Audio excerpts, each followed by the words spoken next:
2. Did Jared Kushner fulfill a 2,600-year-old prophecy? Let's dive into the ancient book of Daniel and see if his actions line up with a vision that has baffled scholars for centuries. Prepare to have your mind blown. The story begins in ancient Babylon with a young man named Daniel. Taken captive, he rises to become a trusted advisor to kings, all while receiving incredible visions from God about the future. One of these visions, found in Daniel chapter 9, is known as the 70 Weeks Prophecy. 2. It's a complex timeline that foretells major events in the history of the Jewish people, including the coming of the Messiah. So what does this have to do with Jared Kushner? Well, the prophecy speaks of a covenant or a pact that will be confirmed with many for 1 week, a period interpreted by many scholars as 7 years. This agreement is seen as a pivotal event leading up to the end times. Enter the Abraham Accords. Modders in 2020, Jared Kushner, then a senior advisor to the president, was the chief architect of these historic agreements. For the first time in decades, major Arab nations, the United Arab Emirates, Bahrain, Sudan, and Morocco normalized relations with Israel. It was a diplomatic earthquake, a confirmation of a new reality in the Middle East. This is where things get really interesting. The prophecy mentions a prince or ruler who will confirm this covenant.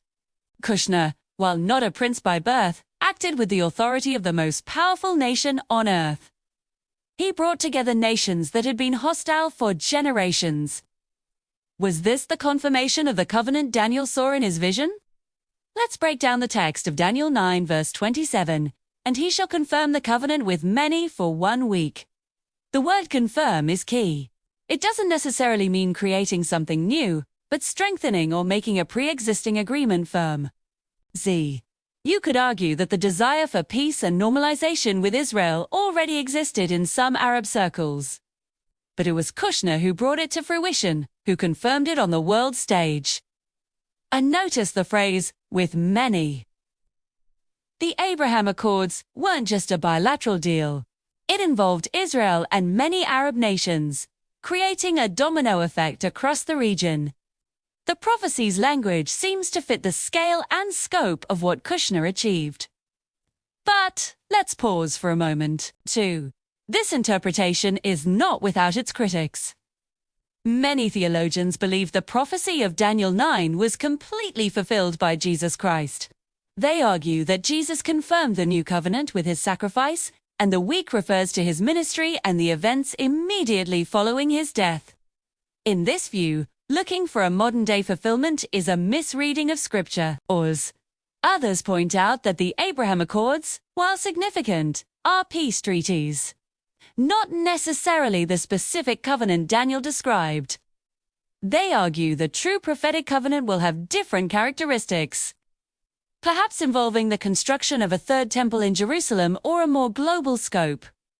So we have 2 main camps. One sees Kushner's work as a startlingly accurate reflection of Daniel's ancient words. The other believes the prophecy has already been fulfilled or is yet to come in a different form. Let's go back to the details of the Abraham Accords. Kushner's approach was unconventional. He bypassed traditional diplomatic channels and focused on shared interests, like economic prosperity and a common threat from Iran. He framed the agreements not just as a political necessity, but as a bridge between the descendants of Abraham, Jews, Christians, and Muslims. His idea of bringing the family back together resonates deeply with the biblical narrative. Could it be that the prophecy allows for a dual fulfillment? This is a concept where a prophecy can have a near Hestor fulfillment and also a far end times fulfillment. Perhaps the events in Jesus' time were a foreshadowing of a final, grander confirmation of a covenant right before the end of the age. If that's the case, then Jared Kushner's role becomes incredibly significant. Think about the timing. For nearly 2,000 years, Jerusalem was not under Jewish control.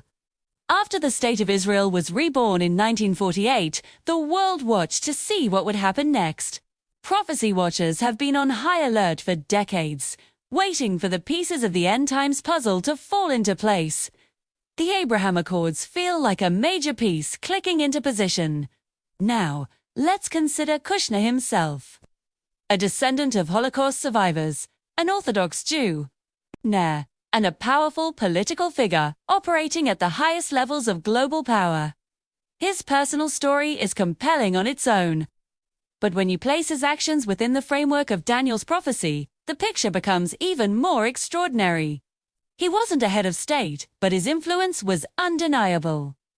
Was he an unwitting instrument in a divine plan, a modern-day Cyrus who helped Israel without fully understanding the prophetic implications? Of course, we must be cautious. The Bible warns against setting dates or definitively identifying individuals as figures of prophecy. It's easy to get carried away and see patterns where none exist. We should examine these things with wisdom and discernment, not sensationalism. However, the parallels are hard to ignore. We have a prophecy about a covenant with many centered around Israel. And we have a modern-day leader who orchestrates a historic series of peace deals with many nations centered around Israel. The Hebrew word for week is shavua, which literally means a 7th year. The 7-year timeline in the prophecy is a critical element. While the Abraham Accords was signed in 2020, some observers wonder if this event kicked off a prophetic 7-year countdown. We are now several years into that period. Are we seeing other signs that we are on this prophetic timeline? Let's look at the context. The world is in a state of flux. We see global instability, economic uncertainty, and a realignment of world powers. The Middle East remains a powder keg. In this environment, the Abraham Accords stand out as a beacon of hope, but also as a potential catalyst for the very events Daniel foretold. The prophecy continues to describe a period of great trouble and tribulation following the confirmation of the covenant. So, where does this leave us? Is Jared Kushner the figure from Daniel's prophecy? We can't say for sure. But the evidence is compelling enough to make you stop and think.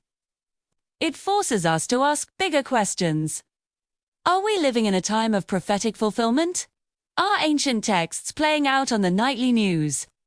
Whether you believe Kushner is a key prophetic player or not, one thing is certain. His work on the Abraham Accords has fundamentally changed the Middle East and has brought the prophecy of Daniel 9 back into the spotlight in a powerful way. As a reminder that the words written thousands of years ago may still hold the keys to understanding our present and our future. What do you think? Is it all a coincidence, a case of reading too much into current events? Or are we witnesses to something truly profound, a sign of the times unfolding right before our eyes? Leave your thoughts in the comments below. Familiar? Curious to hear your perspective on this? Thanks so much for watching. If you found this exploration fascinating, be sure to hit that like button and subscribe for more deep dives into history, prophecy, and the mysteries that shape our world. We'll see you in the next video.